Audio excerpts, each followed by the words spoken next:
Good morning, second year students. If you remember, yesterday we were doing an essay, My Wood by E.M. Foster.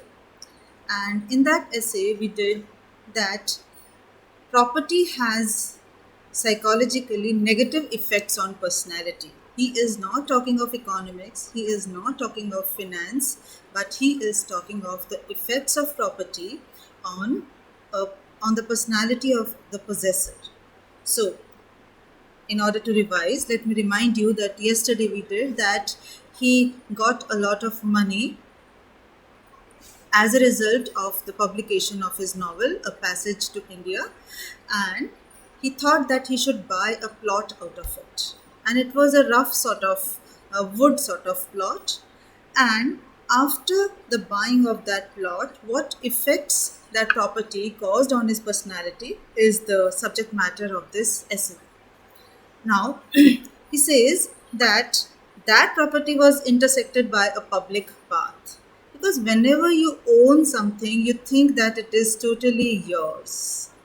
So he gives the very first negative effect of property, that it makes you feel heavy.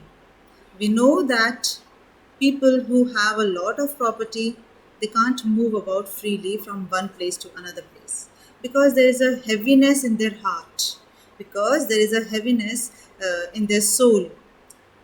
So, and he also gives a parable of the Bible, that it was easy for a camel to pass from the eye of a needle, but it was very tough for a millionaire to pass the gates of heaven.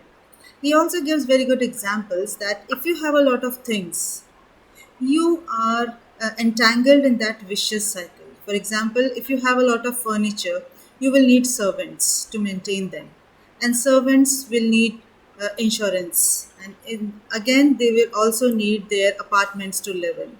So, you are not free whenever you have a lot of property. So, the very first vice of property is that it makes you feel heavy. Secondly, whenever you own a property, you feel that it should be larger. So here greed comes in. You become greedy, that it should be larger and larger and larger. Remember, in first year, we did the short story, How Much Land Does a Man Need?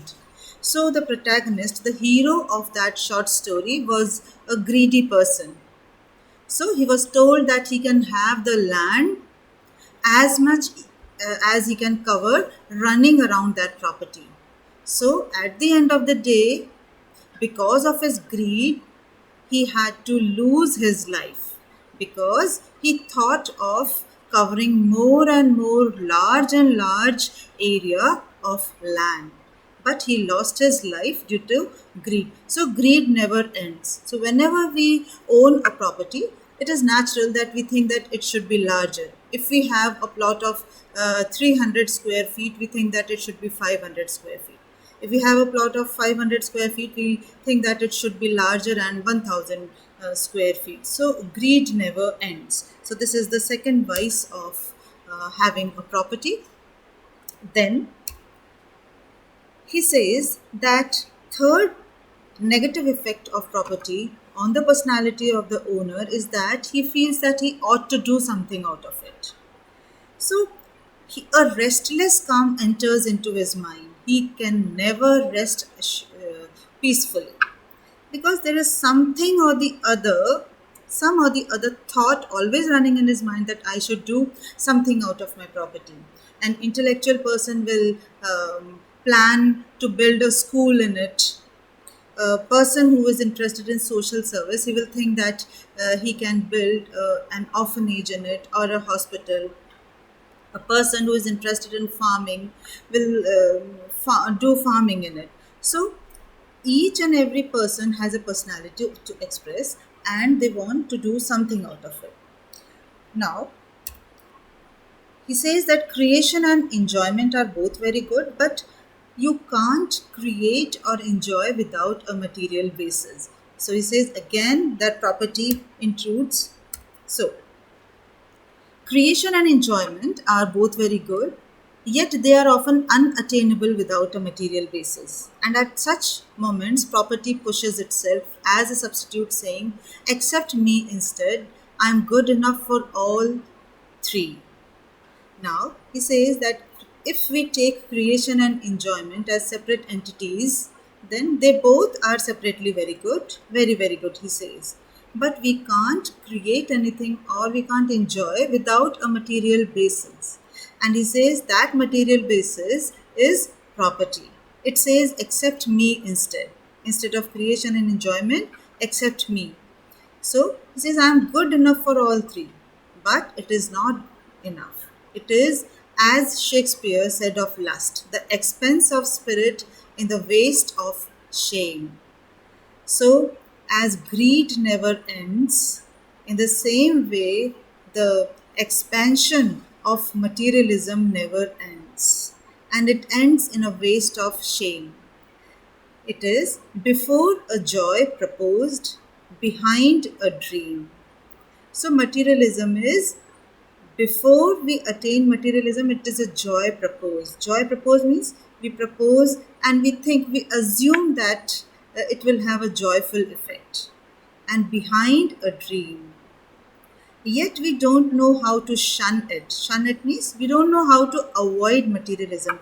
It is very, very difficult for human beings to avoid or to overcome materialism. If you remember the poem from second year, The World is Too Much with Us by William Wordsworth. So here the word world means materialism. The world is too much with us means there is a lot of materialism engrossed in our personality. So it is very difficult for us to shun it. It is forced on us by our economic system as the alternative to starvation. Now, having money, having property, it is forced on us by the system of economics, and it is an alternative to starvation. If you don't want to starve, you need to have some things. You need to have some material in your life. You need to have the sense of materialism because you need to live. It is also forced on us by an internal defect in the soul, by the feeling that in property may lie the germs of self-development and the exquisite of heroic deeds.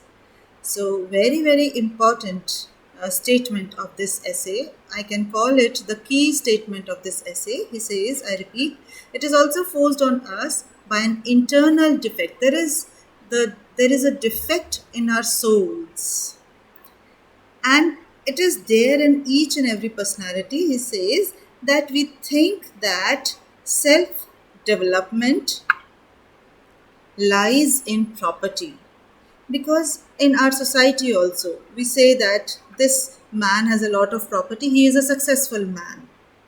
This man has a lot of cars and a lot of bungalows, then he is a successful man.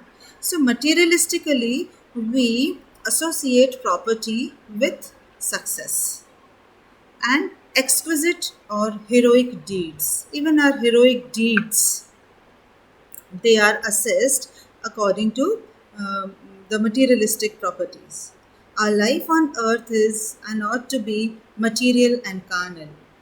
Now, here there is a sarcastic tone also of the author. He says that our life on earth ought to be material because we are a materialized form of soul and carnal.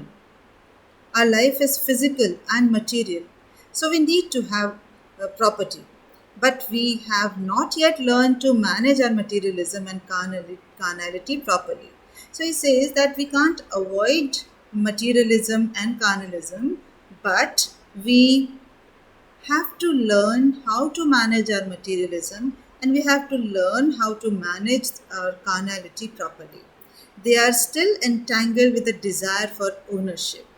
Because it is true that we can't have our existence on this earth without any property, without any belongings. But still, we need to manage our materialism in such a way that we are not engrossed in materialism. He says, materialism and carnality, they are still entangled with the desire for ownership. And where the feeling of ownership comes, the vicious cycle begins. The vicious cycle of greed. where, in the words of Date, possession is one with loss. Now, here, the last statement of this essay is filled with paradox. Actually, possession is filled with gain, but he says possession is filled with loss. So, when we say that possession has gain, then we are talking materialistically. And when we say that possession is one with loss, we are talking spiritually. So, he has given us the losses of possession, the losses of materialism, that we become greedy and we become restless. So, I hope you understood this essay. Thank you. And soon I'm going to give you a critical analysis of one of the essays. Thank you.